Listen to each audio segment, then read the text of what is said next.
여러분 안녕하십니까? 한 주간 평안하셨죠? 학예 수양회가 은혜 가운데 잘 맞춰서 이제 가을이 오려나 했더니 다시 여름이 시작된 기분입니다. 이번 한 주간 무척이나 더워서 많이들 힘들으셨을 거라고 생각이 되는데 아마도 잠시 후에 비가 한번 시원하게 내리고 나면 선선해질 거라고 생각이 됩니다. 한 주간 주님의 크신 은혜 가운데 평안하게 또 잘 지내시다가 오늘 형제자매님들과 교제할 수 있도록 한자리에 모이게 돼서 무척이나 기쁘고 감사하게 생각합니다. 기도하고 우리 모임 시작하도록 하겠습니다. 은혜와 사랑이 풍성하신 하나님 아버지, 우리를 값없이 주 예수 그리스도의 보혈로 구원해 주시고 하나님의 몸된 교회 안에서 주님 의의 병기로 주님의 손에 붙잡혀 복음의 이 귀한 사역을 감당할 수 있도록 저희들을 붙잡아 사용해 주고 계심을 감사합니다. 지난 수양의 7차 동안 은혜 가운데 귀한 말씀과 더불어 복음 증거의 일을 할 수 있도록 저희 교회에게도 큰 은혜 입혀 주셔서 감사합니다. 또 이번 한 주간 모든 형제 자매님들 무탈하게 주님의 은혜 가운데 잘 지내다가 오늘 또 교제와 말씀으로 귀한 시간 갖고자 모였습니다. 하나님, 이 시간 저희들에게 아낌없이 지혜도 주시고 또 말씀을 통한 힘도 허락해 주실 뿐만 아니라 형제 자매님들과 나누는 교제 속에 주님을 향한 뜨거운 감사의 마음도 갖게 해 주시옵소서. 해외에서 복음을 전하고 계시는 여러 귀한 종들과 그의 가족들 아낌없이 주님 붙잡아 복음의 일에 귀하게 사용해 주시기를 부탁드립니다. 주님 오실 날 얼마 남지 않은 이때에 저희 마음속에 복음을 향한 흐트러짐 없이 귀한 삶 살 수 있도록 도와주시게 되기를 다시 한번 부탁드리고 예수님의 이름으로 기도하옵나이다. 아멘. 오늘은 요한계시록에 있는 말씀 보시겠습니다. 요한계시록 2장 1절부터 7절 말씀까지 제가 읽도록 하겠습니다. 요한계시록 2장 1절부터 7절까지 읽겠습니다.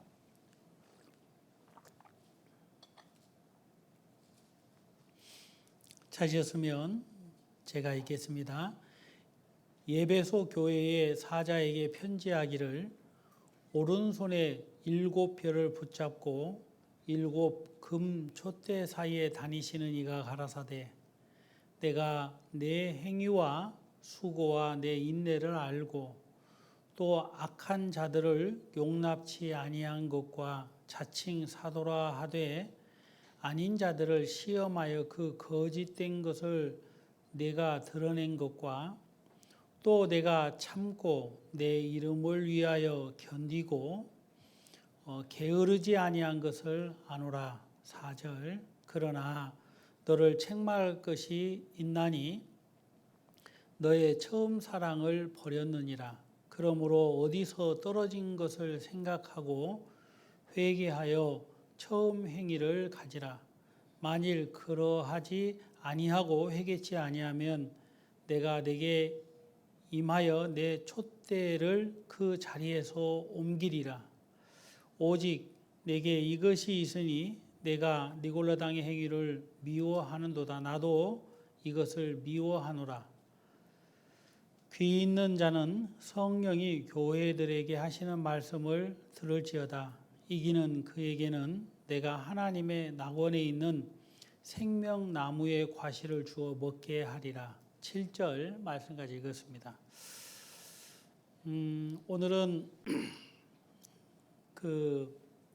요한계시록 2장과 3장에 나오는 7교회에 대한 부분을 잠시 말씀드리고자 합니다.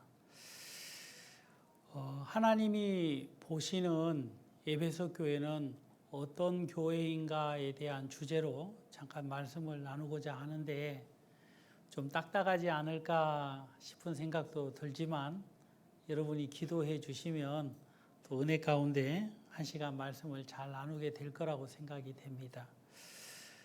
요한계시록에 나오는 7교회가 있습니다. 에베소 교회, 서머나, 버가모를 시작해 가지고 마지막 라오디게아 교회까지 7교회에 대한 잘한 부분과 잘못한 부분을 우리 예수님께서 말씀을 하고 계십니다. 그런데 이 교회의 특징들을 이렇게 보면 오늘날 많은 교회들이 있지만 그 교회 중에서 참 하나님의 복음을 전하는 교회들 중에 어떤 교회는 에베소 교회와도 같은 방향으로 흘러가는 교회가 있고 또 어떤 교회는 우리가 잘 아는 말씀처럼 서머나나 또 빌라델피아 교회처럼 칭찬을 받는 교회로 흘러가는 경우도 있습니다.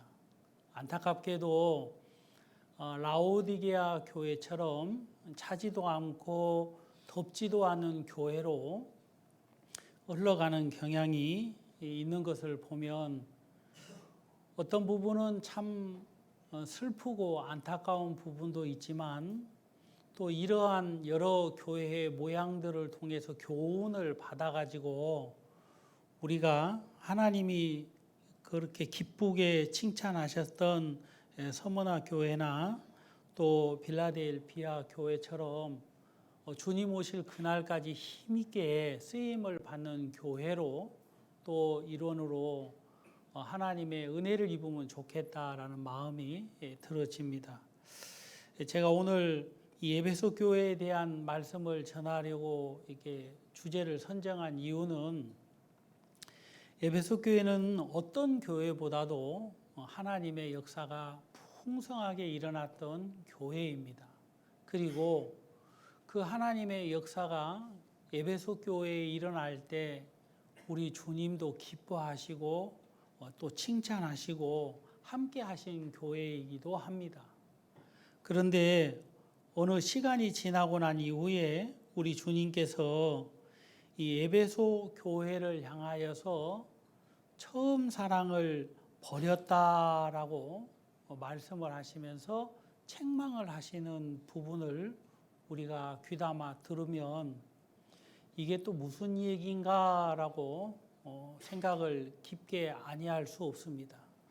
이제 이런 부분에 대해서 좀 같이 나누고 싶은 마음이 있는데요.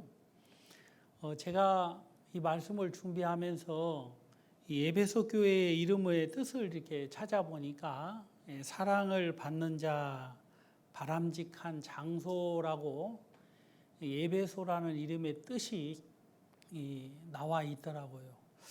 사랑을 받는 자, 이름도 참 좋지요. 그렇죠? 여러분들도 여러분들의 이름 그 석자가 있을 겁니다. 그 이름마다 다 뜻이 있지요. 우리가 잘 아는 이름 하면 하나님의 독생자 누구시죠? 예수님이십니다. 예수님이라는 그 이름의 뜻이 있는데 그 뜻은 다른 것이 아니라 자기 백성을 저희 죄에서 구원할 자라라는 뜻을 가지고 있다고 주님이 마태복음 1장 21절에서 분명하게 말씀을 하고 계십니다. 또 예수님의 이름에 다른 이름에 하나 있는데 그 뜻이 임마누엘인데 우리와 함께 하신다라는 뜻을 가지고 있습니다. 그것처럼 이 에베소라는 이 이름의 뜻은 참 사랑을 받는 자, 또 사랑을 받다 보니까 누구의 사랑을 받느냐 하면 하나님의 사랑을 받는 곳이라고 생각을 하니까 이름부터가 좋은 교회, 참 아름다운 교회다라고 생각이 드는데요. 그 에베소 교회가 지금은 여러 예전처럼 그 형틀과 모양을 갖춘 교회는 이미 사라졌고 흔적만 터키 서쪽 연안에 조금 남아 있다고 합니다. 저도 이제 형편이 되고 시간이 되면 한번 가보고 싶은데요. 터키 셀축 근처에 유적지가 남아 있다고 하는데 성경을 보다 보면 그런 곳에 꼭 한번 가보고 싶은 생각이 들곤 합니다. 여러분들도 한번 메모해 놓으셨다가 그 투르키 볼일 보러 가시거들랑 시간 내 가시고 한번 가보시는 것도 어떤가라는 생각을 해보게 됩니다. 근데 이 에베소 지방의 교회가 세워질 때 그 에베소라는 곳은 해안 도시였기 때문에 굉장히 무역이 발달한 곳이었다고 합니다. 그리고 이제 해안 도시일수록 보면 미신들이 굉장히 강하죠. 근데 그 에베소에는 다산의 여신 아르테미스라는 여러분이 혹시 조각상을 보면 여자의 유방을 내놓고 이렇게 우상이 된 그 신이 있는데 그 신이 유독 강하게 자리 잡고 있는 도시였다고 합니다. 그렇기 때문에 많은 사람들이 그곳에 가서 이 아르테미스를 이제 숭배하고 또 그걸 섬기고 또 복을 준다고 하는 사람들의 그 신뢰 때문에 많은 사람들이 섬기게 되었다고 합니다. 그런데 이 신을 섬기는 이 도시에 하나님의 복음이 전해지게 됩니다.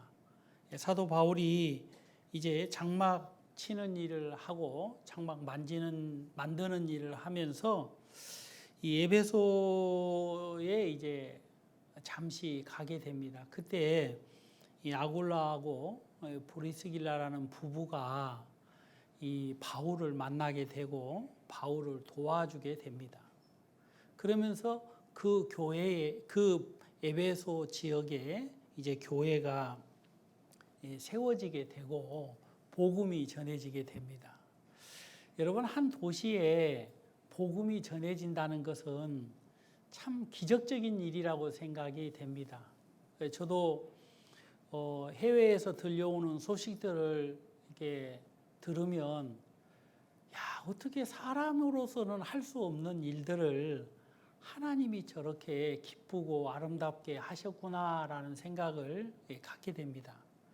예전에 스페인에서 복음이 힘있게 전해지고 있었을 때에 그 스페인 교회의 몇몇 사람들이 구원을 받았습니다. 그래서 출신이 어디냐라고 물어보니까 에콰도르라고 합니다. 남미. 그래서 그 에콰도르의 출신의 이제 형제 자매님들이 구원을 받고 스페인에서 아마 직장을 잡으려고 오셨다가 구원을 받은 거예요. 근데 구원 받으러 온 건 아니잖아요. 그렇죠? 근데 이제 먹고 살려고 이제 직장 잡아서 오셨는데 하나님의 큰 은혜로 말미암아 구원을 받게 된 겁니다. 구원을 받고 나서 보니까 이 복음을 우리 고향에 있는 사람들한테 전해야 되겠다라는 뜨거운 마음이 일어나가지고 몇몇 형제 자매님들께서 에콰도르로 이제 돌아가게 된 거예요. 이제 고향 방문이겠죠.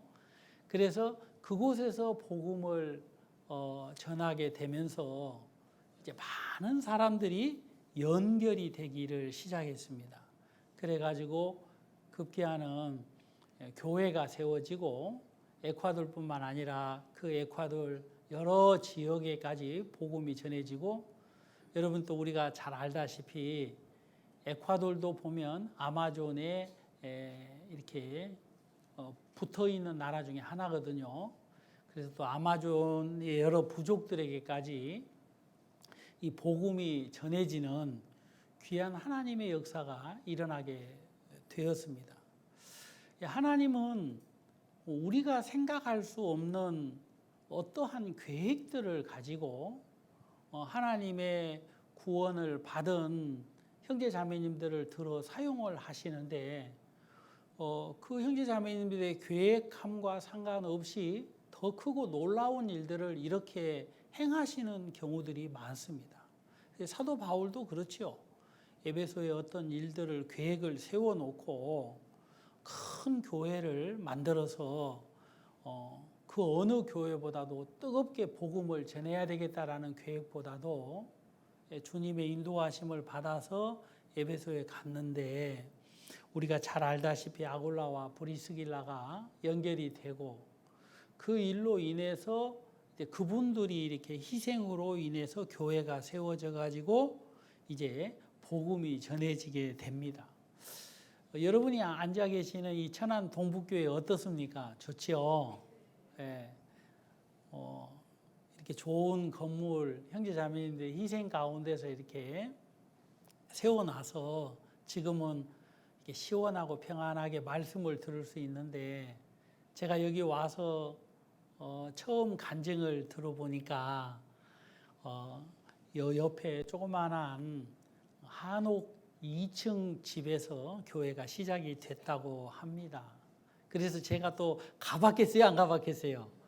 혼자 살짝이 가봤어요. 제 자매하고 갔더니 절이라고 하기 딱 좋을 어떤 그 2층 초가집, 그 기와집이죠? 기와집. 죄송합니다. 기와집 그 2층에서 교회를 시작을 했다고 하는데 쳐다보니까 교회라기는 좀 어울리지 않는 장소였는데 어쨌든 간에 하나님이 그렇게 교회를 시작하게 하셨고 또 이런 좋은 건물을 허락을 하셔서 지금 현재 이렇게 모임을 갖고 있습니다. 앞으로 또 복음의 역사가 더 힘있게 일어나서 또 이 교회당은 또 부속 건물이 될 수도 있잖아요. 그렇죠? 하나님이 교회를 세워가시는 걸 보면 너무너무 신묘막측하다라고 생각이 이렇게 들어지는데요. 이 에베소 교회도 그렇습니다. 우리가 성경 한 구절을 한번 찾아보도록 하겠습니다. 사도행전 19장인데요. 19장을 한번 보도록 하시겠습니다. 사도행전 19장입니다.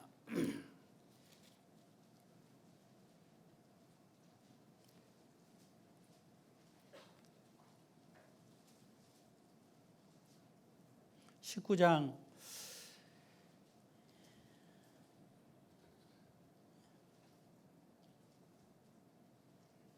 찾으셨습니까? 제가 1절 한번 읽겠습니다.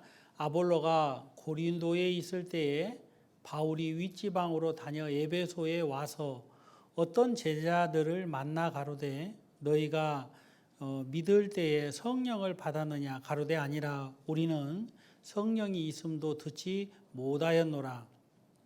바울이 가로되 그러면 너희가 무슨 세례를 받았느냐 대답하되 요한의 세례로라. 4절 다 같이 읽겠습니다. 바울이 가로되 요한이 회개의 세례를 베풀어 백성에게 말하되 내 뒤에 오시는 이를 믿으라 하였으니 이는 곧 예수라 하거늘. 바울이 또 에베소에서 이 아볼로라는 사람을 만나게 됩니다. 아볼로는 굉장히 학식이 많고 성경을 잘 아는 사람이었습니다. 그런데 이제 이 사람이 세례 요한의 그 세례만을 받았지 실질적으로 세례 요한이 증거하는 예수 그리스도의 복음을 듣거나 믿지는 못한 상태로 이 하나님의 말씀을 전하고 있었습니다. 그래서 이 에베소에서 또 바울이 이 사람을 만나서 네가 무슨 세례를 받았느냐? 나는 요한의 세례만 받았다. 침례만 받았다. 그러니까 이 바울이 회개의 세례만 받아야 되는 것이 아니고 회개하고 복음을 믿으라 했으니까 예수 그리스도를 믿어야 되는 부분에 대해서 증거를 하게 되고 그가 구원을 받게 됩니다. 구원을 받게 됨으로 말미암아서 담대히 사도 바울이 또 이 에베소에서 석 달 동안 복음을 전하면서 막 하나님의 귀한 역사가 일어나게 됩니다. 그러면서 이제 사도행전 19장 14절에 보면요, 심지어 사도 바울을 흉내내는 사람들까지 생기게 됩니다. 얼마나 복음의 역사가 힘있게 일어났으면 또 그것을 모방하는 사람들이 있었잖아요. 이 14절에 보면 유대의 한 제사장 스게와의 7 아들도 이제 이 사도 바울을 흉내내서 이렇게 귀신들을 쫓아내는 그런 일들을 하려고 하는 것을 보게 됩니다. 그때 15절로 이제 16절에 보면 그 귀신 들린 사람인지 악귀가 이 사람들한테 뭐라 그러냐면 내가 예수도 알고 바울도 알겠는데 너는 누구냐? 그러면서 막 무시하고 막 짓누르고 막 패니까 이 사람들이 막 기겁을 해가지고 두들겨 맞다가 상한 채로 어떻게 막 귀신이 달라들면 막 옷을 찢었는가 봐요. 옷을 찢어버리니까 막 벗은 몸으로 자기 집으로 도망을 갈 정도로. 그러니까 막 귀신조차도 예수님 바울의 그 힘을 이제 인정하고 알고 있는 그런 분위기가 에베소 지역에서 막 크게 일어났습니다. 그러면서 많은 사람들이 예수님을 믿으면서 그 당시에 많은 사람들이 호감을 가지고 선호했던 마술사들 있잖아요. 또 그 마술사들의 책, 공부하는 책들 그런 것들을 야 이게 이제 무슨 필요가 있냐. 그래가지고 에베소에 많은 마술을 배우는 사람들이 책을 다 모아가지고 그 책을 다 태워버리는 일이 또 일어납니다. 그게 이제 어디에 나오냐면요. 18절에 나오는데 한번 볼까요? 제가 18절 한번 읽어보겠습니다. 믿는 사람들이 많이 와서 자복하여 행한 일을 고하며 19절 다 같이 읽겠습니다. 또 마술을 행하던 많은 사람이 그 책을 모아가지고 와서 모든 사람 앞에서 불사르니 그 책값을 계산한 즉 은 5만이나 되더라. 얼마나 되더라 그랬어요? 우리가 또 다른 것보다도 숫자 개념은 조금 박지요. 그죠?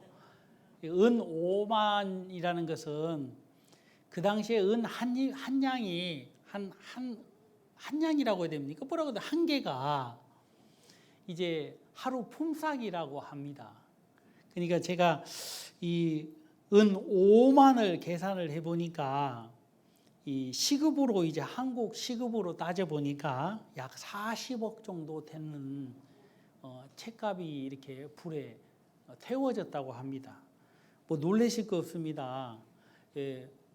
우리나라 8시간 근무하면 약 8만 원 정도, 82,240원이랍니다. 82,240원인데 82,240원 곱하기 5만 했더니 약 40억이 나왔다고 하니까 엄청난 이 값어치의 책들이 다 태워졌습니다. 뭐 때문에 태워졌느냐? 하나님의 복음 때문에 태워진 겁니다. 여러분 우리가 구원을 받기 전에는 복음의 값어치를 잘 모르잖아요. 근데 구원을 딱 받고 나서 보면 이 복음의 값어치가 엄청나게 놀라운 겁니다. 여러분 마태복음 13장입니까? 이 밭에 감추어진 보화에 대한 이야기가 여러분 나오는데 그 말씀 아시죠? 어떤 이제 한 사람이 밭을 임대해 내 가지고 농사를 짓다가 그 밭 한가운데에서 이제 무슨 괴짜기 하나 탁 하고 찍혔습니다. 그래가지고 이게 뭔 소리요? 해가지고 이제 이렇게 흙을 흩고 봤더니 그 안에 상자가 있는 거예요. 그래서 상자가 있으니까 그 상자를 열어보고 싶을까요? 안 열어보고 싶을까요? 열어보고 싶은 거예요.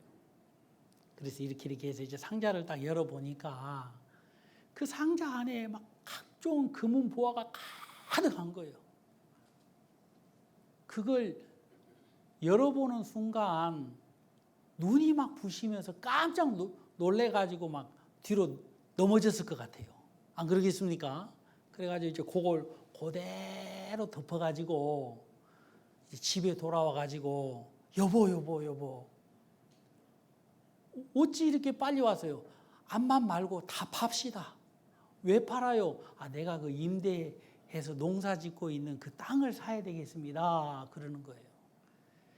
여러분, 밭에 감추어진 보화를 발견한 사람은 기쁘겠어요? 안 기쁘겠어요? 그런데 그 밭에 감추어진 보화가 있다는 사실을 모르면 그 밭은 그저 그런 밭, 값어치 없는 밭, 내가 가지고 있는 모든 것을 팔아서 살 필요가 없는 밭으로 여길 거라는 것입니다. 근데 이분은 집에 돌아와 가지고 자기가 가지고 있는 모든 것을 팔아 그 밭을 샀다 그랬거든요. 근데 즐거워 돌아와서 그 밭을 사기 위하여 자기 것을 다 팔았다고 하니까 여러분, 파는 것이 불행이겠어요? 고통이겠어요? 괴로움이겠어요? 아니면 막 즐거움이고 기쁨이겠어요? 그 당시에 당근은 없었겠습니다만은 당근이 있었으면 여보 막 반 가격에 막 내요. 아유 여보, 지금 시세로 말하면 냉장고 이거 200만 원 주고 샀는데 100만 원 내면 팔릴까 말까 돼. 뭔 100만 원이에요? 50만 원에 내요. 해가지고 막 어떻게든 자기가 가지고 있는 걸 다 팔까요? 안 팔까요? 파는 거예요. 그 이유는 그 밭을 사기 위함인 것이죠. 우리가 예수 그리스도를 그냥 한낱 성자라고 생각했던 사람도 있고 예수 그리스도에 대하여 전혀 관심 없는 사람들도 있었을 것입니다. 그런데 구원을 받고 나서 보니까 예수님이 나를 구원하신 이 복음은 그 어떤 것과 비교할 수 없는 가장 값진 보화라는 사실을 발견하고 난 이후에 여러분, 그 누가 그 예수님을 사지 않을 사람이 어디 있겠습니까? 저희들도 이제 마찬가지죠. 여러분, 우리 교회에 있는 형제자매님들도 그럴 것이라고 생각이 됩니다.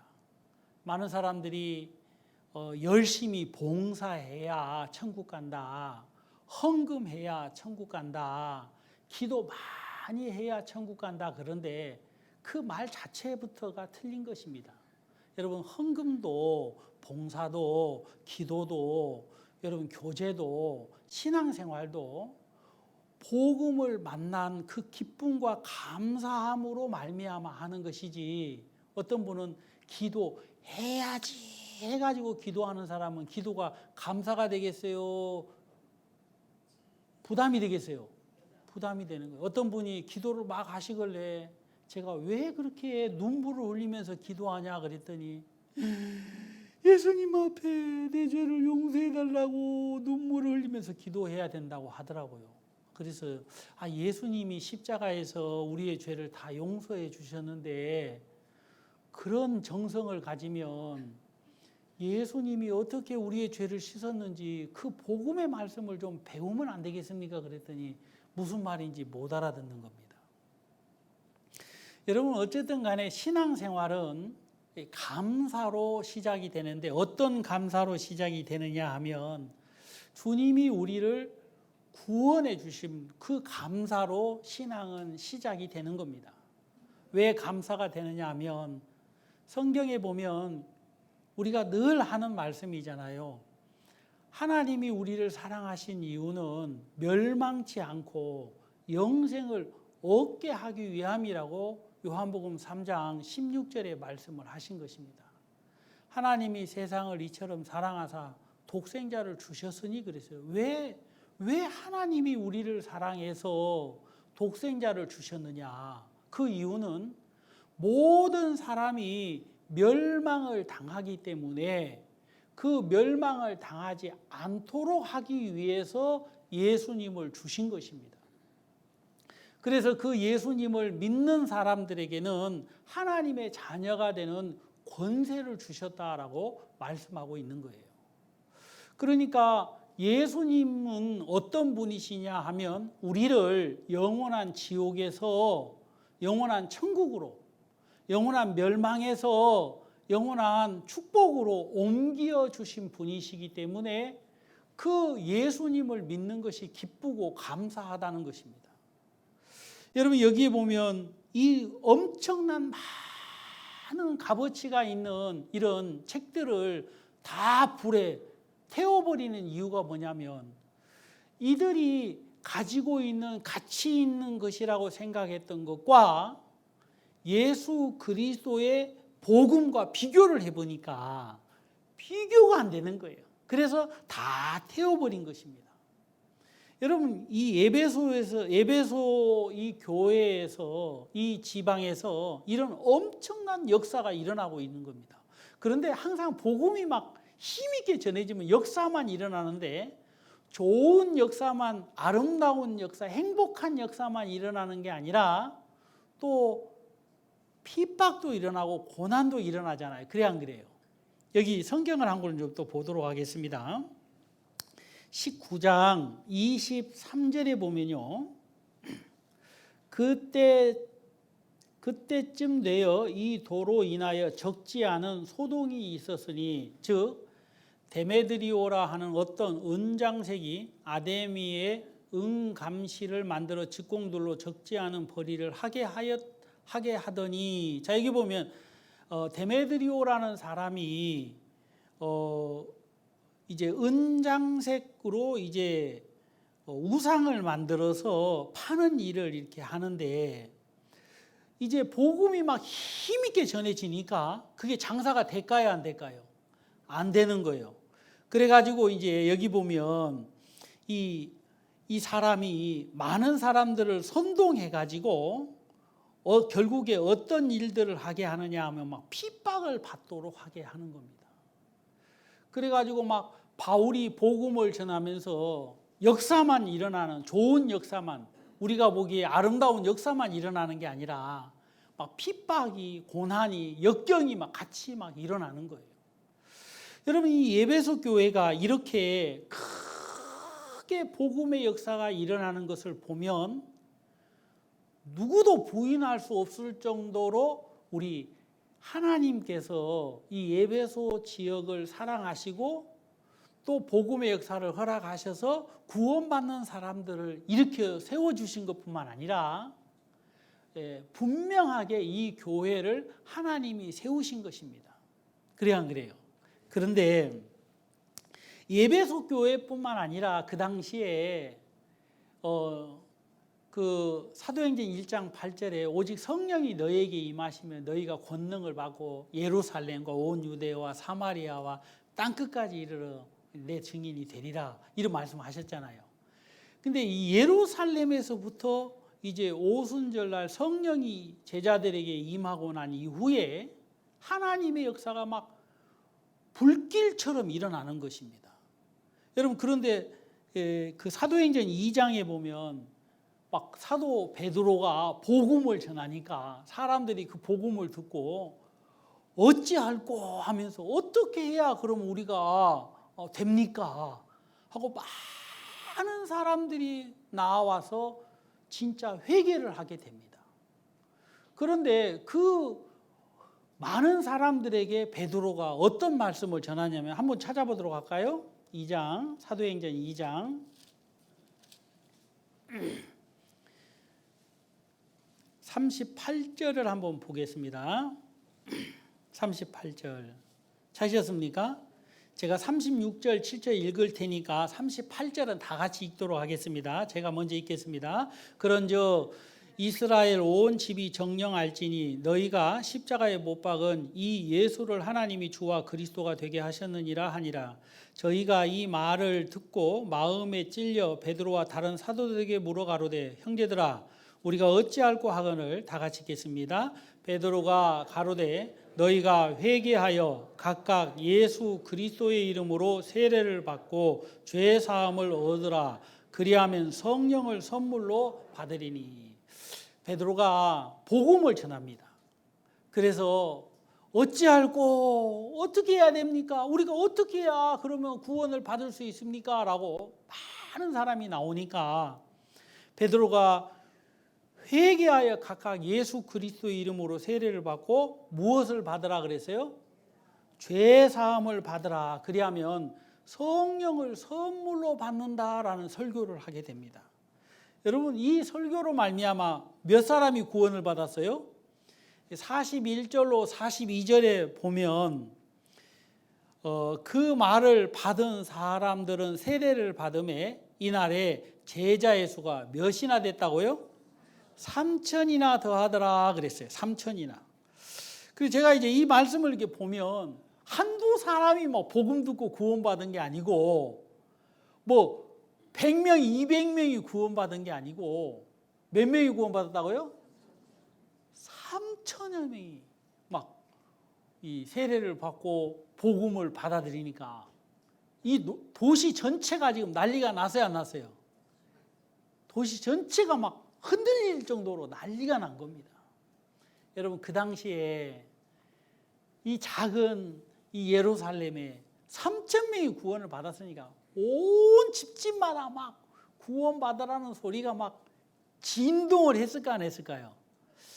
저도 그런 꿈을 좀 이 천안에서 꿨으면 좋겠습니다. 이 천안시 동남구가 그냥 아이고 저 동남구는 그냥 구원받고 예수님 믿고 천국 가라는 소리가 막 아이 이상하네. 저 동남구만 들어가면 저런 소리가 막 들리네. 이런 좀 꿈이 이루어졌으면 좋겠다 싶은 생각이 드는데 우리 같이 기도합시다. 예. 진짜 막 이런 역사가 끊임없이 일어나는 거예요. 근데 이제 이런 역사만 일어나는 것이 아니라 구원을 받은 형제 자매님들이 어떤 일을 하게 되냐면 구원을 받고요. 여기 42절에 보면 또 한번 읽어볼까요? 42절. 저희가 사도의 가르침을 받아 서로 교제하며 떡을 떼며 기도하기를 전혀 힘쓰니라. 여기 보면 가르침을 받아 그러니까 하나님의 말씀을 배웠다는 거 아닙니까? 예수님의 말씀을 듣고 야 이게 진짜 생명이구나. 야 내가 이 말씀을 듣고 나 같은 사람이 천국에 갈 수 있다니 야 이건 너무 큰 축복이다. 그럼 막 계속 말씀을 배우는 겁니다. 그래 말씀을 배우니까 막 입이 간질간질해요 안 해요? 여러분 입이 간질간질한 적이 있습니까? 그런 일이 죄송합니다. 아이고 저만 그런 일이. 제가 밤에 있잖아요. 자전거를 타고 어렸을 때 그 시골길을 가는데요. 아스팔트 길이었어요. 그때는 막 가는데 두루룩 가는 거예요. 바퀴에 보니까 이게 뭐가 밑에 깔린 것이 딱 느껴졌냐면 동전이 깔린 게 느껴져요. 깜깜한 그 신장로에서요. 그래가지고 내려가지고 우리 작은 형하고 더듬더듬 해가지고 이렇게 긁어 모았더니 누가 동전을 가지고 가다가 그걸 떨어뜨리고 간 거예요. 이게 웬 동전이냐 해가지고 그 밤에 막 저기서 차가 막 빵 하고 막 지나가는데 피했다가 이렇게 들어가지고 막 주워가지고 하여간 그때 몇백 원을 내가 주운 것 같아요. 아마 우리 형님하고 저하고 막 세상에 이런 기쁨이 다 있나. 그래가지고 막 진짜 먹고 싶었던 바카스도 한번 사 먹어보고 막 아이스케이크도 사 먹고 막 그랬는데요. 그 동전을 주워가지고 집에 오니까 입이 우리 작은 형님이 그러다가 아무한테나 이 얘기하면 안 돼야? 근데 이제 입을 딱 닫았는데 입이 막 간질간질한 거예요. 그럼 이 얘기하고 싶어가지고. 그래가지고 이 얘기를 할 수 있나 그래가지고 막 돈 주웠다. 여러분, 우리에게 뭐 이런 사소한 일부터 기쁜 일이 있으면 여러분 막 이 얘기 하고 싶어요, 안 하고 싶어요? 이 얘기 하고 싶죠. 여러분, 근데 구원을 받아서 말씀을 배우다 보니까 이 복음이 진리라는 것이 너무너무 마음에 확신이 드니까 막 교제하고 싶은 마음이 막 생길까요, 안 생길까요? 생기는 거예요. 여기 보면 사도의 가르침을 받아 서로 교제하며, 그러니까 막 지금은 뭐 모임 마치면 그냥 썰물 빠지듯이 싹 가버리시는데, 저 구원받았을 때는 또 신앙생활하는 형제자매들 보면 막 10시, 11시, 죄송합니다, 1시, 2시, 뭐 2시까지는 탁구친이라고 이렇게 시간을 보내기도 했습니다만은 밤늦게까지 교제하고 막 그런 시간들을 많이 가졌거든요. 그러니까 이 예루살렘에 있는 형제자매님들이 막 교제하고, 또 세 번째로 뭐 하며요? 떡을 떼며. 여러분, 떡을 뗀다는 게 뭡니까? 예? 잔치요. 떡이 있어야 떡을 떼는데 떡이 없어서 어떻게 잘 못하겠습니다만은, 만약에 떡이 있는데 혼자 먹는 것은 떼는 거 아니잖아요. 같이 떼는 거, 연합하고 동거하고.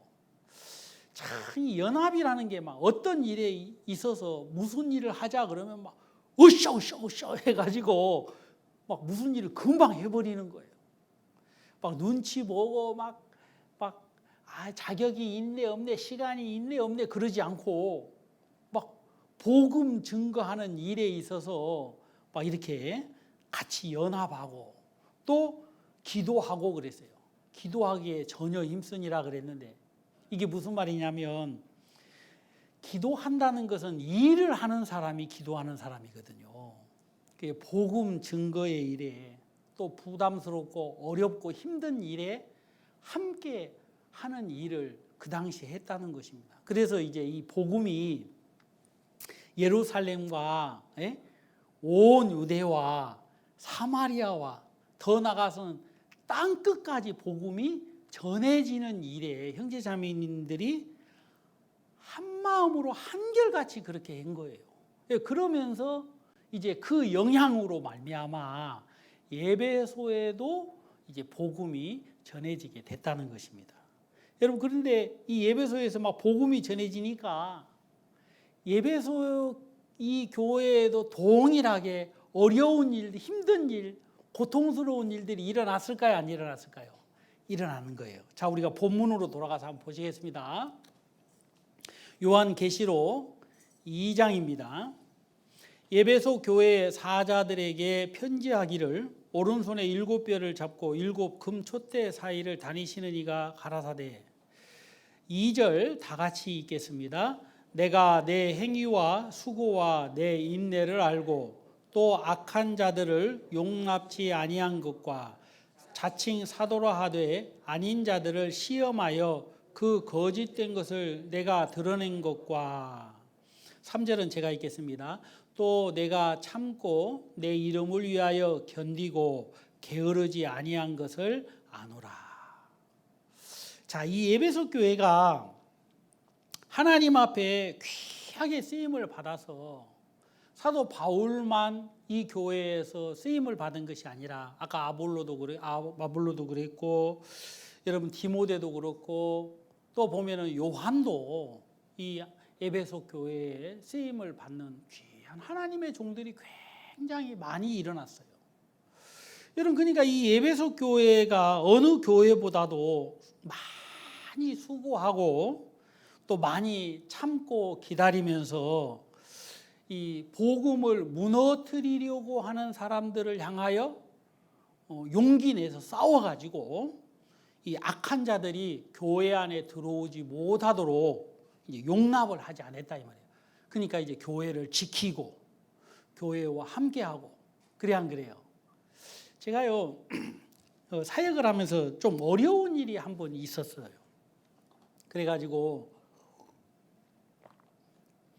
이제 교회도 허물어지고 이제 이제 큰일 났다. 이제 복음 못 전하고 이제 다리 밑으로 이제 가야 되나, 이런 어려운 막 참 마음이 막 힘들 때가 있었거든요. 그래가지고 하나님 앞에 기도하면서 저나 제 자매나 막 하나님 어떻게 해야 됩니까 하고 막 기도하고 막 그래 있었는데, 어떤 자매님이 저한테 와서 그러시더라고요. 목사님, 걱정하지 마세요. 우리가 살아도 같이 살고 죽어도 같이 죽고, 저는 끝까지 목사님 편에서 교회를 지키는데 함께 하겠습니다. 그렇게 말씀을, 내 눈물이 팍 날아오는 거예요. 눈물이. 너무 기뻤어요, 내가. 그래가지고 그때 용기 내가지고 그때 그 어려운 고비를 넘어선 적이 있거든요. 그런 이제 형제 자매님들이 계시면 뭐 고난의 할아버지가 와도 걱정이 안 되겠더라고요. 그냥 싸워서 이길 수 있으니까 말입니다. 여러분, 그래야 안 그래요? 집안에서도 보면 어려운 일이 있는데 마음을 함께 해주고, 함께 위로해주고, 함께 동참하고, 함께 기도해주면 어려운 일이 어렵게만 느껴지는 게 아니라 한번 해보자, 한번 헤쳐나가보자, 이런 마음이 생겨야 안 생겨요? 생기는 거죠. 여기 보면 이 에베소 교회가 막 악한 사람들과 막 싸워가지고 교회를 지켜낸 형제자매님들이 계시는 거예요. 그러니까 교회가 얼마나 좋아요. 그리고 또 이 교회가 하나님의 교회이고 거룩한 교회니까 악한 자들이 이 교회를 무너뜨리는 일을 하려고 이제 거짓, 자칭 사도, 따라해보세요. 자칭 사도. 이 거짓 사도를 살짝이, 살며시, 살짝이가 사투리죠. 죄송합니다. 살며시는 사투리 아니죠? 살며시 이렇게 교회 안에 보낸 거예요. 그래가지고 나도 주의 사도요 하고 막 모든 사람 앞에서 자기가 사도라는 것을 다 막 자랑하고 막 그러는 거예요. 그런데 이제 이런 분들이 이게 진짜인지 가짜인지 잘 모르잖아요. 그러니까 이거 진짜인갑다 하고 받아들이는데, 잠깐 해가지고 이 에베소 교회 형제 자매님들이 이 하나님의 교회를 아무한테나 더럽힐 수 없다. 그래서 이 사람이 진짜 거듭난 사람인지 거듭나지 않은 사람인지 확인을 또 해서, 잘못된 사람이면 드러내서, 당신 말이야 사도도 아닌데 왜 사도라고 했느냐고 다시 내쫓고, 아니면 또 회개해서 복음을 듣도록 하는 이런 귀한 일들을 하게 이제 된 것을 우리가 이 교회에서 볼 수 있습니다. 저도 이제 한번 집회를 하는데 어떤 두 분의 신사가 다 오셨어요, 교회에. 근데 말씀을 잘 들어요. 막 종에다 줬고, 그래서 기분이 막 너무 좋아가지고 이제 말씀을 딱 마치자마자 이제 가서 이제 인사를 하면서 상담을 하려고 딱 했더니 이분이 안녕하세요. 그랬더니 안녕하세요. 그래서 제가 단도직입적으로 교회를 다니십니까? 그랬더니 목사입니다. 그러는 거예요. 뭐라고요? 목사입니다. 그러니까 교회 다닌다 이거 물어보지 마라 이겁니다. 그래서 제가 또 누구예요? 대철이잖아요. 그래서 또 다시 물어봤어요. 그러세요? 교회 다니세요? 구원 받으셨어요? 하고 물어봤더니 목사입니다. 그런 기본적인 거 물어보지 말라고 이제 그러시는 것 같더라고요. 그래서 네. 근데 거듭나셨어요? 하고 물어봤더니 목사라니까요. 그러시더라고요. 저는 뭐 유명한 사람은 아니지만 한국말이 그렇게 어려운 건 그때 처음 알았습니다. 구원 받았습니까? 라는 말은 성경에서 보면 아주 기본적인 이야기입니다. 여러분 막 구원 받았습니까? 라고 누가 물어보면 이거 이단 아니요? 이거 이단 아니요? 그런데 그렇게 겁낼 거 없어요. 이게 좋은 말이에요. 구원 받았다는 말을 누구를 만났느냐라는 말입니까? 예수님을 만났습니까? 이 말이거든요.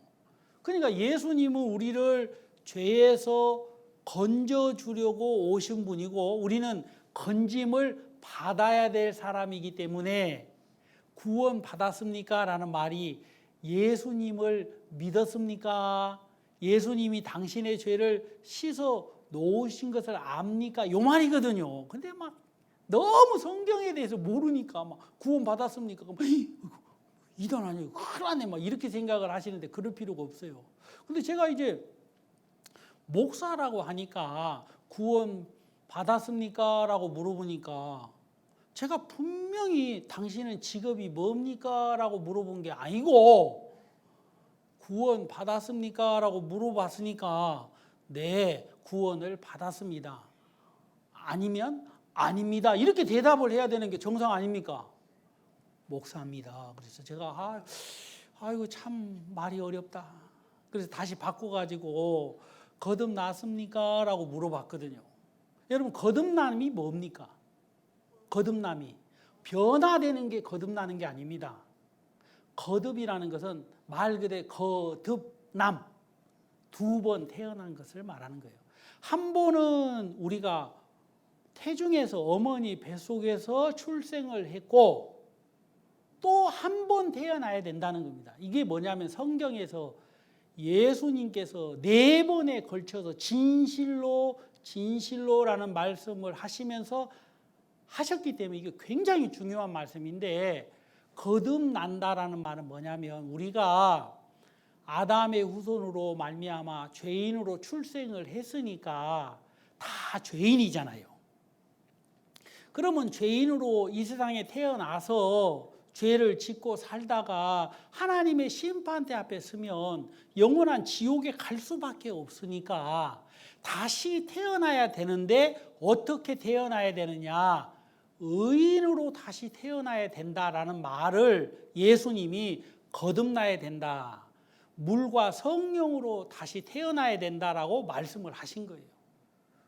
그래서 거듭났습니까? 라는 말은 네, 내가 옛날에 죄인이었는데 예수님 때문에 의인이 되었습니다 라고 대답을 해야 거듭남이라는 것이 무슨 뜻인지를 정확하게 알고 있는 사람인 겁니다. 맞아요, 안 맞아요? 어떤 분들은요, 오늘 저녁 식사하셨는지요? 그러면 제가 오늘 시장에 갔다 왔습니다. 좀 복잡합니다. 대화가 좀 길어져요. 그러면 아니 저녁 식사하셨어요? 제가 지금 바쁜 일이 있어서 대화가 안 됩니다. 여러분 그런 분들이 있어요. 교회 다닙니까? 그러면 8살 때부터 얘기 나오는 사람이 있습니다. 거듭났습니까? 하니까 목사라니까요 그러시는 거예요. 그래서 제가 뒤로 물러가면 될까요? 안 될까요? 안 돼서 다시 한번 여쭤봤습니다. 그러세요. 그러면 마음에 죄는 있습니까? 없습니까? 여러분 이건요 참 어려운 이야기입니다.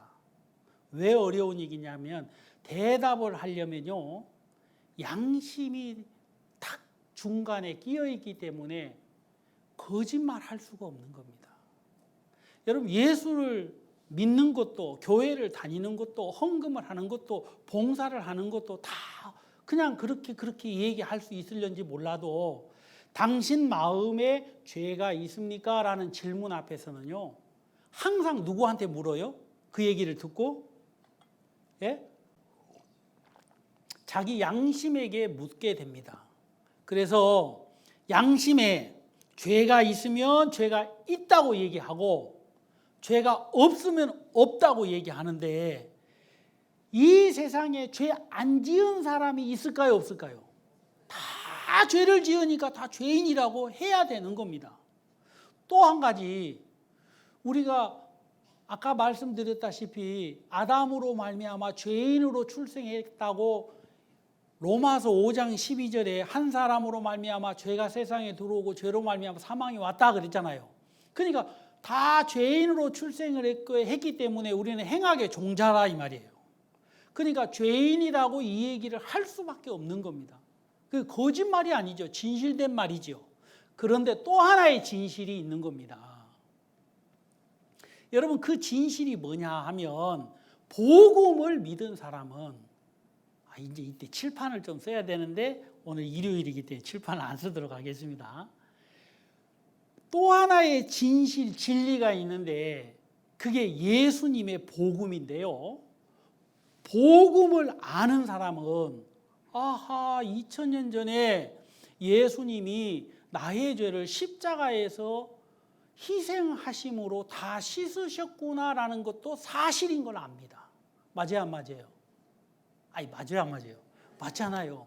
야, 예수님이 내 죄를 다 씻었구나. 이것도 사실이고 이걸 믿고 이것이 마음에 있는 사람은 내가 아담의 후손으로 태어나서 죄를 짓고 죽을 때까지 죄를 지을 수밖에 없었지만 예수님이 나를 사랑해서 나를 위해서 십자가에 못 박혀 돌아가심으로 말미암아 내 죄를 다 씻었구나라는 그 하나님의 진리의 말씀도 마음의 믿음으로 자리 잡고 있는 사람은 이게 사실이기 때문에 나는 죄가 없습니다라고 이 얘기를 하는 것입니다. 여러분, 죄를 안 지어서 죄가 없다는 말은 거짓말이고 내가 일평생 죄를 지을 수밖에 없지만 2000년 전에 나를 사랑하셔서 하나님이 예수님을 보내시고 내 모든 죄를 사해 주셔서 나는 이제 죄가 없어졌구나라는 사실을 발견하고 믿고 마음으로 영접한 사람은 죄가 없다라고 말씀을 하시는 거예요. 이게 예수님, 하나님을 믿는 믿음인 겁니다. 그런데요, 사람들이요, 교회를 다녀도 이 믿음이 있는 사람이 있고 없는 사람이 있는데 당신은 마음에 죄가 있습니까? 라고 딱 질문을 했을 때 죄가 있는 사람은 죄가 있다고 얘기를 하겠지만 그 마음에 예수님의 피로 말미암아 죄 사함을 받았다는 사실을 깨달은 사람은 마음에 무엇도 있어요? 예수님의 보혈도 예수님의 복음도 믿음으로 와 자리 잡았기 때문에 100% 예수님의 은혜로 말미암아 내가 죄 사함을 받았습니다라고 이야기를 하는 것입니다. 여러분, 이게 복음인 거예요. 여러분, 이 에베소 교회에 자칭 사도라 하는 자들이 들어왔는데 이 사람들을 시험하는 겁니다. 어떻게 시험하냐? 이 사람이 거듭난 사람인지 거듭나지 못한 사람인지, 여러분 진짜 마음에 하나님의 복음이 있는지 없는지를 여러분 복음을 전함으로 그 사람들이 잘못된 걸 드러내서 다시 복음을 전하게 하고, 당신은 사도가 아닙니다. 당신은 아직까지 행위 아래에 있는 사람입니다. 율법 아래에 있는 사람입니다. 하고 아볼로처럼 세례 요한의 회개만 알고 있는 사람에게 그리스도의 복음을 전하도록 하나님이 이 교회 가운데 역사하신 것입니다. 그러니 교회가 얼마나 크고 얼마나 힘이 있겠습니까? 그래 안 그래요? 그리고 또 여기 보면은 주님의 이름을 위하여 참고 견디고 게으르지 않았다 그랬어요. 여러분, 참고 견디고 게으르지 않았다, 이게 좋은 말이기는 한데 삶이 힘들다는 거예요, 안 힘들다는 거예요? 힘들다는 거예요. 여러분, 아까 여기 이제 몇몇 농사 짓는 분들 계시는데 농사일이 쉬워요, 어려워요? 정말 어렵습니다. 누가 그러시더라, 농사 짓는 분이 저한테 그러더라, 땅은 거짓말하지 않는다고. 그 말이 무슨 말이냐면, 아이고 나는 이번 농사 망쳤네. 그 주위 사람들 다 농사가 잘 됐는데 자기만 농사가 망친 거예요. 그러니까 옆에 있는 분이 뭐라 그러냐면, 땅은 거짓말하지 않아요. 이 말이 무슨 말이에요? 게을렀다 이 말이에요. 게을렀다. 풀 뽑아야 될 때 풀 안 뽑고, 물 대야 될 때 물 안 대고, 가서 좀 이렇게 둘러봐야 될 때 안 둘러보고, 약 칠 때 안 치고, 난 쳤는데 그럼 늦게 친 거예요. 그래 안 그래요? 병충해 지나가고 난 다음에 치고 그러니까 이제 소출이 적은 거죠. 여러분 이 에베소 교회는 이렇게 참고 견디고 게으르지 않았다 이 말입니다. 얼마나 좋은 교회입니까? 여러분 그리고 또 니골라 당의 그 행위를 미워한 교회이기도 합니다. 사람들이 예수님이 죄 다 용서해놨으면 죄 막 지어도 되겠네 이런 얼토당토하는 해괴망측한 마귀의 사상을 가지고 예수님의 보혈을 여러분 헛되이 생각하는 사람이 있습니다. 근데 그런 사람들도 미워했다 이 말입니다. 그건 잘못됐다고 가리킨 거예요. 그러니까 교회가 막 여러 면으로 보면 참 아름다운 교회예요. 그래 안 그래요? 그런데 자 여기 본문 말씀 보겠습니다. 4절 다 같이 한번 읽어볼까요? 4절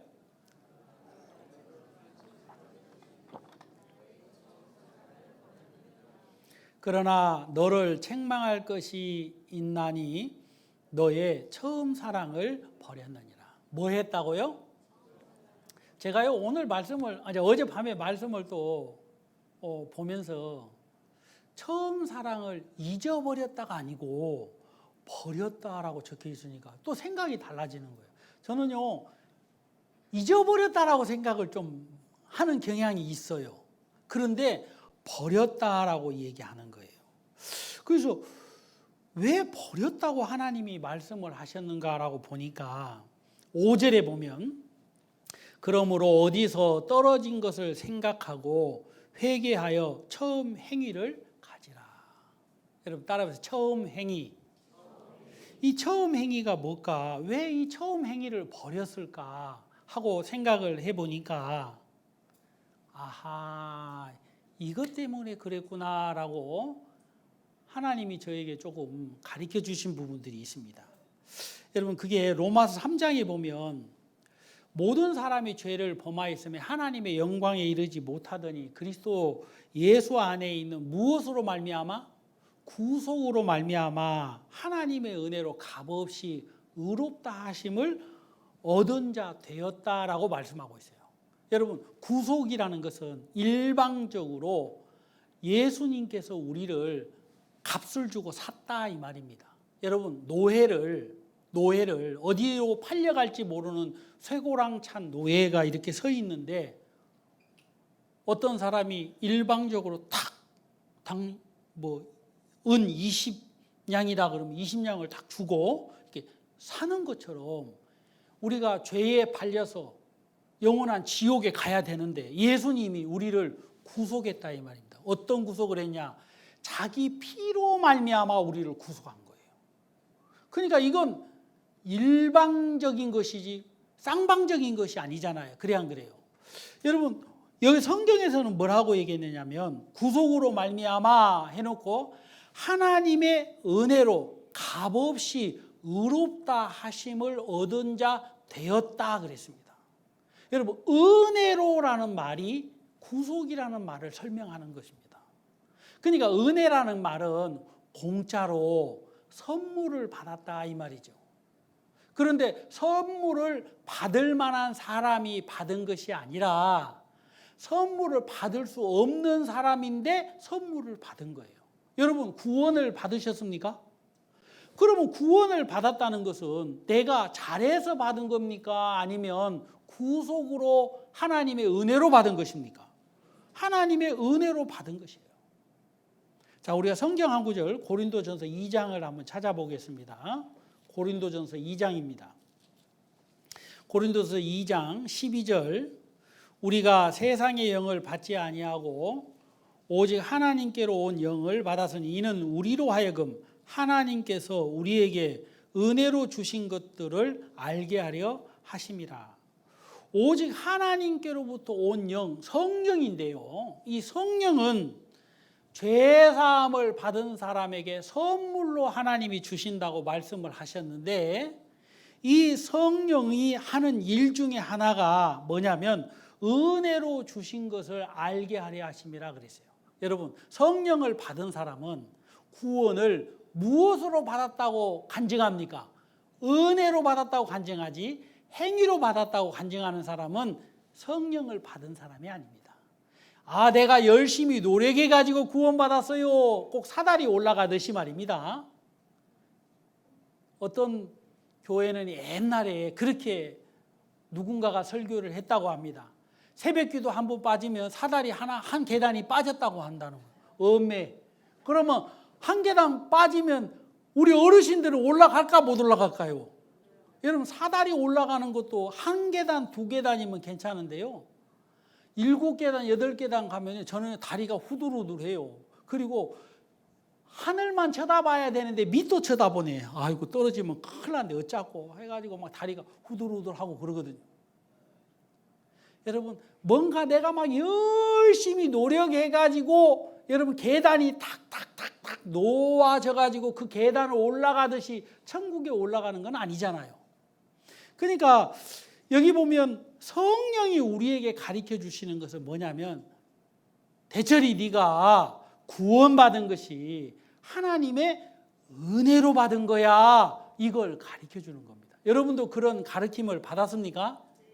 구원받은 사람은 당연히 그 마음을 받죠. 그런데요, 구원을 받지 못한 분들은 아직까지 하나님의 큰 은혜를 아직 자세히 배워본 적이 없기 때문에 마음 밑바닥에서 무엇으로 받으려고 하는 마음이 강하냐면, 그래도 내가 열심히 선하게 착하게 살아서 천국에 가야지라는 생각을 갖는 거예요. 물론 그 마음이 잘못된 마음은 아닌데 복음을 모르기 때문에 그 마음만 가지고 있는 거다, 이 말입니다. 근데 복음을 알면 야, 이게 얼마나 교만한 생각인가라는 사실을 알게 되는 거죠. 여러분, 은혜로 주신 것을 알게 하려 하심이라. 성령이 우리에게 가르쳐 주신 것은 모든 것이 은혜라는 것을 가르쳐 주는 거예요. 여러분, 그리고 여기 찾았으니까 한번 더 찾아봅시다. 고린도전서 2장 1절에 보면 사도 바울이 1절, 2절 이런 얘기를 합니다. 제가 1절 읽을 테니까 여러분이 2절 한번 읽어주십시오. 형제들아, 내가 너희에게 나아가 하나님의 증거를 전할 때 말과 지혜의 아름다운 것으로 아니하였나니, 내가 너희 중에서 예수 그리스도와 그의 십자가에 못 박히신 것 외에는 아무것도 알지 아니하기로 작정하였습니다. 사도 바울이 구원함을 받고 난 이후에 뭐라고 간증을 하느냐 하면, 예수 그리스도와 그의 십자가에 못 박이신 것 외에는 아무것도 알지 아니하기로 작정했다. 여러분 따라해보세요. 작정. 이 작정이 뭔지 압니까? 예?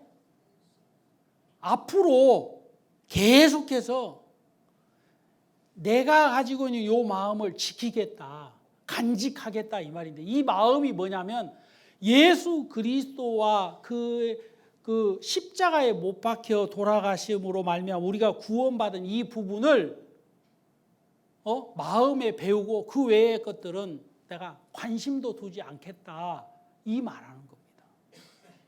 그러니까 얼마나 대단한 마음이에요. 그래야 안 그래요? 그리고 아무것도 알지 아니하기로 작정했다는 말은 사도 바울이 하나님 앞에서 간증한 것이기 때문에 중언부언한 것은 아니라는 것입니다. 그러니까 얼마나 이 복음의 이 귀중함을 바울이 알겠습니까?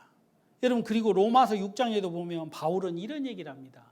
내가 본래 죄의 종이었는데 예수 그리스도의 그 희생, 다시 말하면 교훈의 본을 마음으로 순종하여 그랬거든요. 여러분, 죄에게서 해방되어 무슨 종이 되었다 그랬냐면 의의 종이 되었다 그랬습니다. 근데 내가 본래 죄의 종이었는데 하나님이 우리에게 전해주신 이 복음의 말씀을 순종함으로 내가 의의 종이 되었다라고 말씀하시는 거예요. 그러니까 이게 100% 진짜 하나님의 은혜가 아니고 뭐겠어요?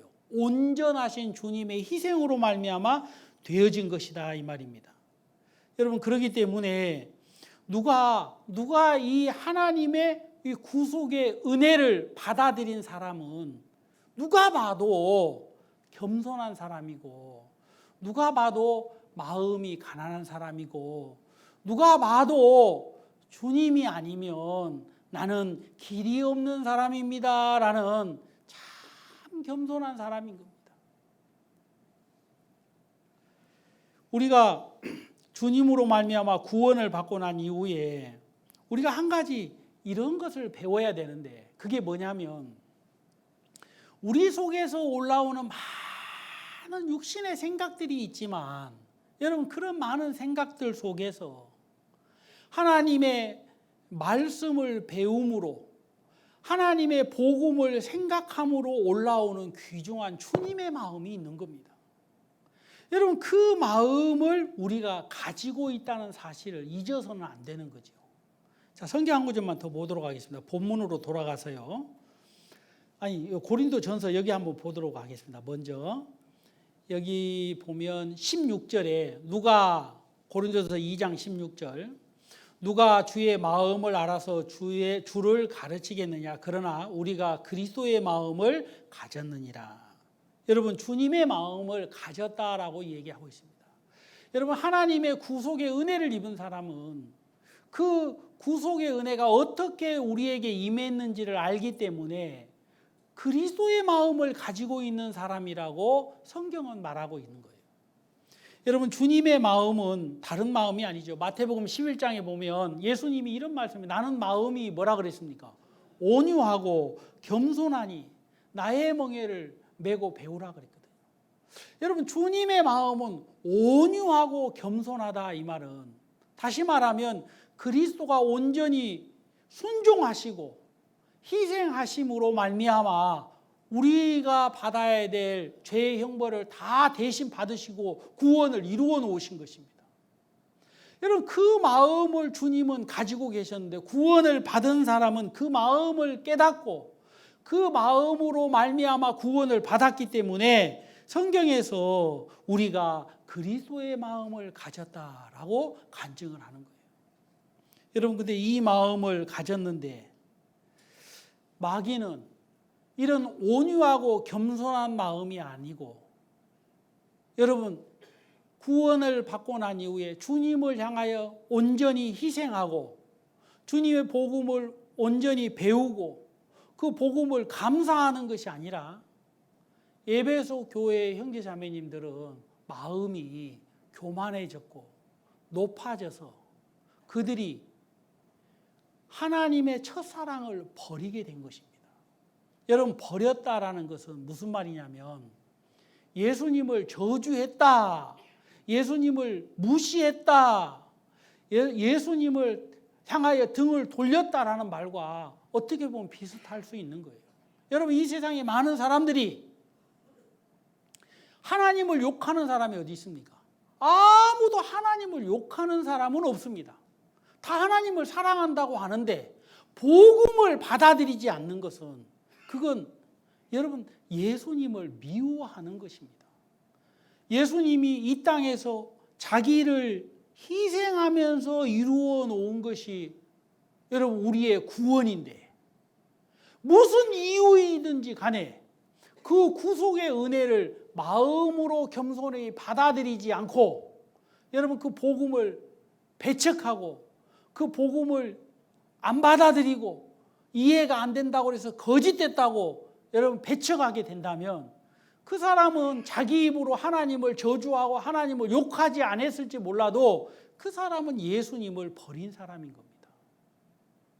여러분 교회를 안 다니는 사람도 여러분 주님과 거리가 먼 사람입니다만은, 복음을 안 받아들이는 사람은 주님과 더 먼 사람인 겁니다. 오늘 이 에베소 교회가 첫사랑을 버렸다라는 이 부분을 우리가 좀 이야기를 하는데, 그게 다른 것이 아니라 하나님과 우리가 처음으로 만났을 때에 우리가 가졌던 그 귀하고 귀한 온유하고 그 겸손한 마음을 자기도 모르게 무슨 이유 때문인지 버리게 된 것입니다. 여러분 사람이 그렇잖아요. 어떤 일을 급하게 빨리 하려고 하다 보면 성급하게 결정짓는 일이 있어요, 없어요? 우리 옛날에 어르신들이 돌다리도 뭐라고요? 두드려가면서 가라. 이게 성경 말은 아닙니다만. 그런데 그게 좀 이해가 되는 거예요. 우리가 무슨 일을 해야 되거나 필요할 때 다시 주님 십자가 아래 내려가서 주님, 우리가 정말 우리 힘으로 스스로는 할 수 없는데 주님 우리에게 주신 이 복음이 너무 귀합니다. 하나님이 복음 위해서 예수님이 십자가에 돌아가셨는데 내가 보답할 게 없습니다. 여러분, 그 십자가 아래 가면 우리가 가져야 될 마음이 아주 명확하게 보여지는 것입니다. 왜 많은 사람이 구원을 받고 자기 인생을 드리게 되는 줄 압니까? 자기는 영원히 멸망받을 수밖에 없는 사람이라는 것을 깨닫고 십자가 아래서 그것이 보여지는 것입니다. 여러분, 예수 그리스도의 십자가가 어느 교회에 갔더니 거울로 되어져 있더라고요. 그리고 그 거울, 그 십자가를 어느 지점에서 서서 이렇게 보라고 해서 제가 이렇게 딱 보니까 그 십자가가 거울로 되어 있는데 그 거울, 십자가 그 속에 누가 있어요? 아이, 거울이 딱 있어가지고 제가 딱 보이더라고요. 그리고 처음에 저는 옆에서 이렇게 보니까 십자가가 무슨 거울로 해놨네. 참 희한하네. 그러다가 이제 어떤 목사님이, 강 목사님, 그 표시되어 있는 그곳에 서가지고 십자가를 보세요. 그리고 이제 저쪽에 가서 불을 탁 켜주는 거예요. 그래서 제가 딱 보니까 십자가에 누가 들어있어요? 제가 들어있는 거예요. 제가 그때 다시 한번 생각했어요.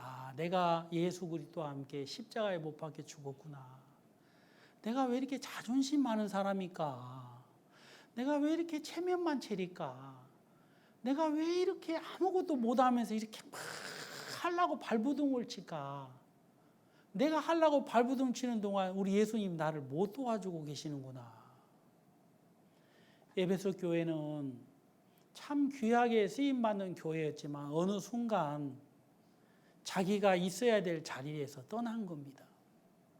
그렇기 때문에 예수님이 네가 처음 사랑을 버렸기 때문에 뭐라 그래요? 성경에? 자, 본문으로 돌아가겠습니다. 5절, 그러므로 어디서 떨어진 것을 생각하고 회개하여 처음 행위를 가지라. 만일 그러하지 아니하고 회개치 아니하면 내가 내게 임하여 내 촛대를 그 자리에서 옮기리라. 하나님이 더 이상 일하지 않겠다 이 말입니다. 하나님이 가장 싫어하는 것은 십자가 아래에서 떠나는 것을 가장 싫어합니다. 어젯밤에 청년 형제 자매님들이 숙제를 아마 미션을 받은 것 같아요. 빛과 어둠이라는 미션을. 그래서 이제 어떤 예쁘장하고 똑똑한 자매님이 저한테 왔더라고요. 해답을 찾으려고 묻더라고요. 목사님, 빛과 어둠을 뭘로 표현해야 될까요? 그래서 어두움, 빛 이렇게 얘기해 줬어요. 그랬더니 자기들도 생각을 했대요. 그러면 잘 연구해가지고 미션을 완수하십시오 하고 이제 제가 딱 집에 올라왔는데 아이고 내가 얘기해 줄 것도 잊어버린 거예요. 근데 이 빛과 어둠을 이제 브라질에 가면 딱 발견할 수 있는 곳이 하나 있는데 여러분 혹시 예수님 상 압니까? 그게 리오데자네이루에 있는 예수님 상인데 그 프랑스에서 브라질 독립기념을 기념으로 그 상을 만들어 줬거든요. 아주 높은 산이 이게 다 있는데 신기한 건요. 그 예수님의 상이 딱 있는 이 예수님의 손, 예수님의 이 가슴이 보이는 앞에는요 다 잘 살아요. 막 쭉 잘 살아. 근데 뒤에는 무법천지 동네예요. 그래가지고 누가 그러더라고요. 항상 예수님 뒤에 있으면 저런다고. 항상 형편 보지 말고 예수님 앞에 있으라고. 그래서 내가 어젯밤에 십자가 아픈 빛이요.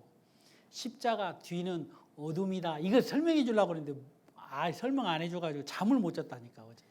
입이 근질근질해서요. 여러분, 우리가 하나님께 참 속한 사람들입니다. 그리고 하나님이 우리 안에 계신 분입니다.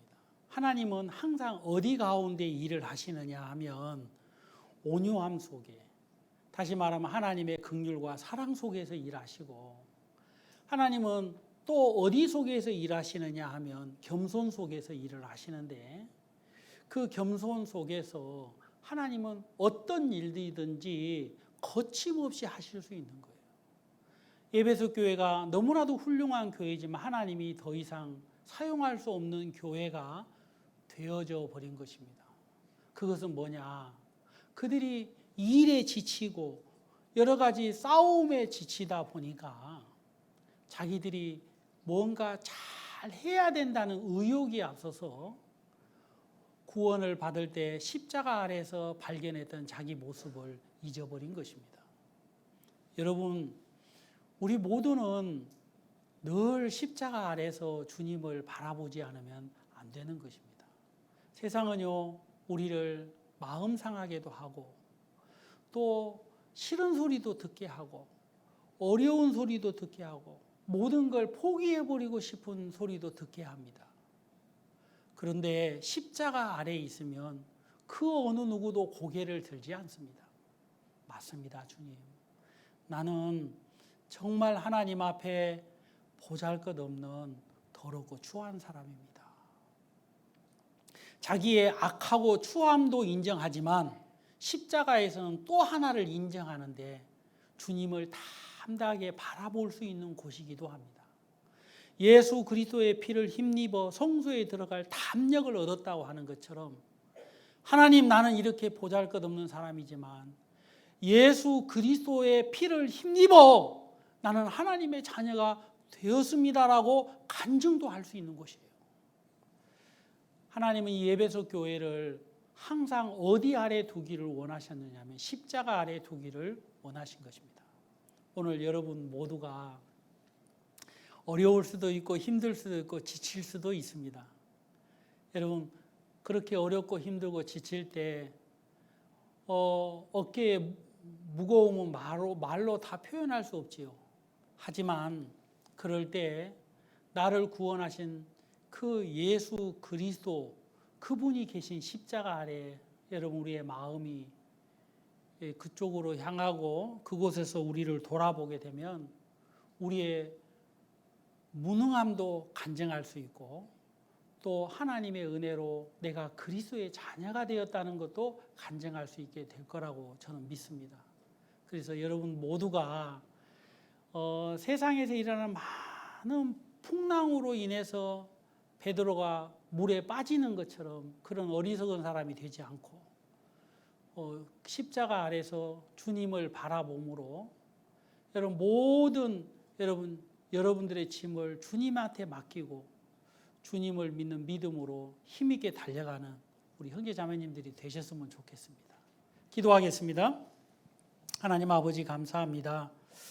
에베소 교회는 너무나도 귀하게 쓰임받는 교회였지만 어느덧 그들이 많은 일로 인하여 지치고 피곤하고, 또 그들이 그 일을 본인들 스스로가 감당해야 된다고 하는 마음 속에 사로잡혀 있는 동안 그리스도의 십자가를 떠나게 되는 사람이 되어지는 것을 봅니다. 하나님, 오늘 우리가 많은 문제가 있을지라도 그리스도의 십자가 아래 우리가 머무르게 되면 그 문제가 무슨 소용이 있겠습니까? 하나님, 주님의 십자가 아래서 우리가 기뻐하고 감사하고 즐거워하고 결코 부족함이 없을 줄 압니다. 우리 사랑하는 형제 자매님들, 그 어떤 곳이 아닌 예수 그리스도께서 우리를 위하여 흘리신 그 십자가 아래 주님을 바라보는 사람들로 인도해 주시고 이끌어 주시옵소서. 그래서 주님, 우리에게 맡기신 이 복음의 사명을 힘있게 완수할 수 있도록 도와주시옵소서. 주님 앞에 감사합니다. 예수님의 이름으로 기도하옵나이다. 아멘.